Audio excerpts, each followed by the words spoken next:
Hi, Ma'am Jelay here. Bubuksan ko nga mga mare itong pinadala sa atin ni Ishin Home na cabinet. Actually, last week pa to dumating mga mare at ngayon ko lang talaga siya mabubuksan. Ano ba naman kasi sobrang busy ng above na yan. Nakulang na lang mga mare, hindi na talaga matulog.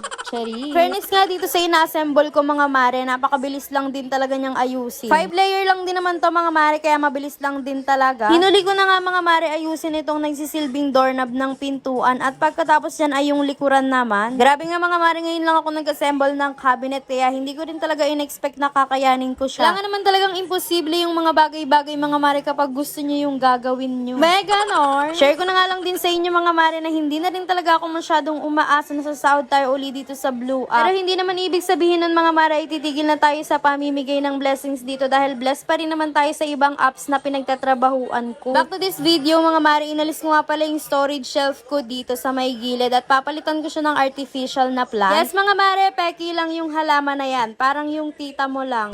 Cherise. At dahil nga nagtanggal tayo ng storage shelf, hinanapan ko rin talaga ng paraan kung paano ko masasabit yung router namin. Dali ko na nga ulit yung halaman at tignan nyo naman mga mare, mas maganda na rin siya talagang tignan ngayon. Fairness nga at nasatisfied naman ako dito sa mga pinaggagawa ko. O siya mga mare, hanggang dito na lang. This is Mommy Jelay. Follow me for my next mini vlog.